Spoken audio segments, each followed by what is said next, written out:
أعوذ بالله من الشيطان الرجيم بسم الله الرحمن الرحيم والصلاة والسلام على خير البرية نبي الأبيب وعلى آله وصحبه أجمعين ربي اشرح لي صدري ويسر لي أمري واحلل عقدة من لساني يفقهوا قولي ñu dellu si continuer waxtaan ak yéen ci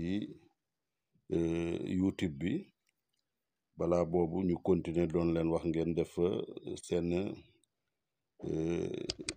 abonnement ñi nga xam ne abonné guñu partager vidéo yi te appuyer surtout def seen cloche de notification yi aimé ko donc tey ni ñu doon nekkee continuer ci lancer figure géomantique yi muy askal yi nga xam ne dañuy wax ci li ñuy wax ilmu ramlu tey ñu indi woon figure bi ñuy wax Ousmane. Léegi tout d'abord nous demandons à ceux qui ne comprennent pas wolof de nous suivre par la suite. Nous allons résumer le tout en français. Ceci étant dit, on revient au wolof.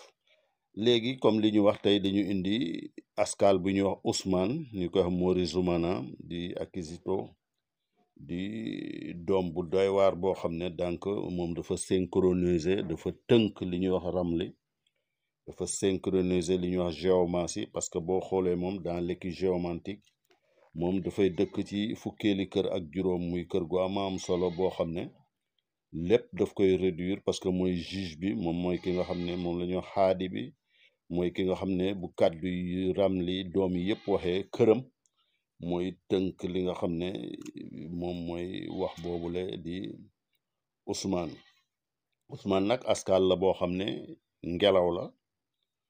ngelaw la boo xoolee di askal boo xam ne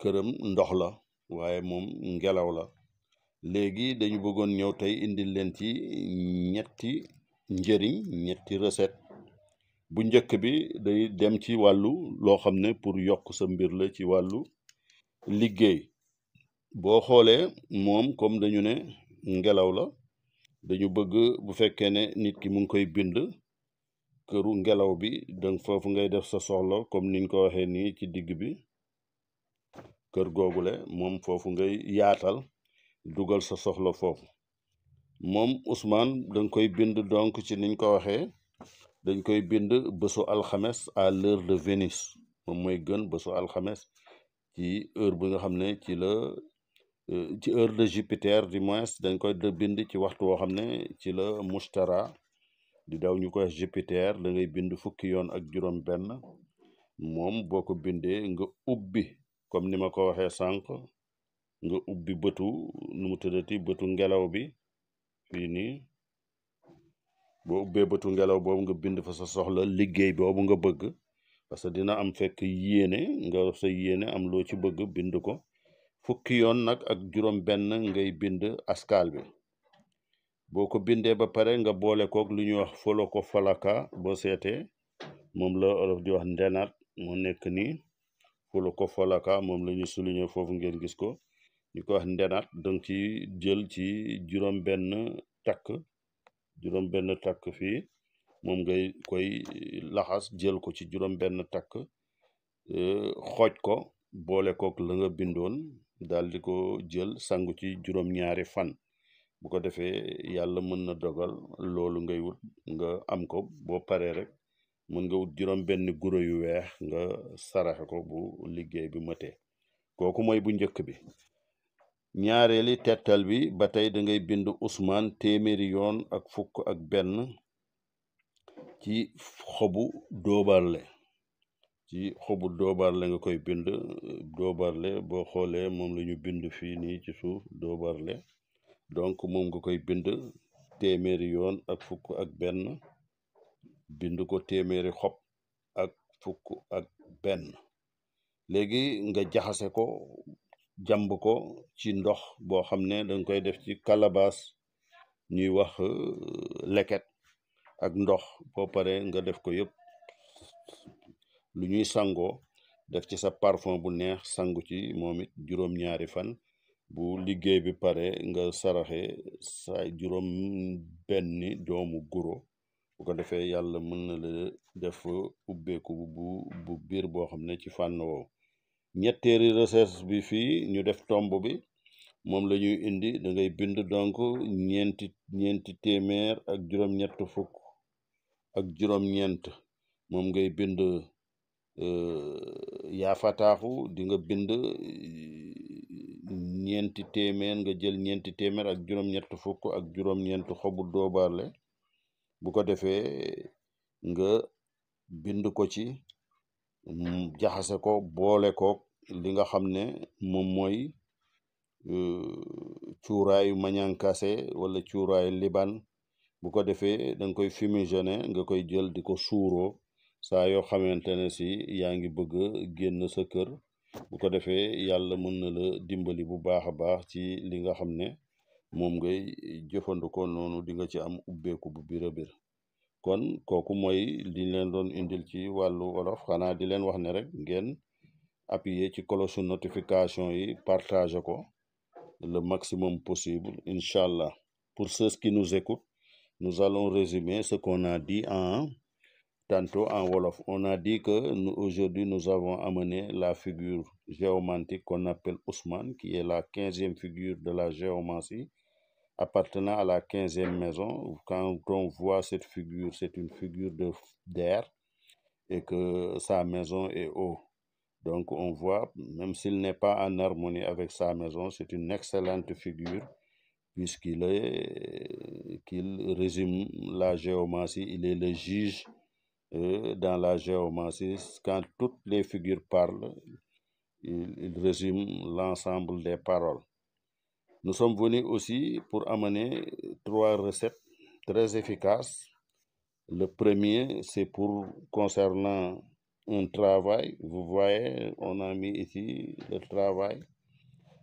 On prend cette figure, on l'écrit 16 fois. Cependant, quand on l'écrit sur papier, il faudra ouvrir cette partie R, puisque c'est une figure d'air. On ouvre son élément R et on introduit le travail qu'on souhaite, ce qu'on conçoit, ce que l'on commande, on sollicite, donc on l'écrit à l'intérieur et on prend ce qu'on appelle du folokofalaka, qui est l'indénat, ce qu'on appelle aussi en français comme nom botanique, nom scientifique, Ipomoea repens. Il faut le mélanger et en prendre 6 tas, et donc pour le réduire en ce qu'on appelle liquide magique et se laver pendant donc 7 jours le maximum, 6 à 7 jours. Donc si on fera 7, c'est bien. Et par la suite, ensuite, faire une offrande de 6 colas blancs qu'il faut donner. Mais pour l'écriture, il faudra vraiment respecter l'heure de Jupiter qui est mentionnée ici. C'est très important. Quand on sait que Jupiter appartient au jeudi, on peut l'écrire aussi les autres jours, mais il faudra suivre la planète Jupiter au moment de l'écriture. Donc c'était ça la première recette qui consiste à une ouverture.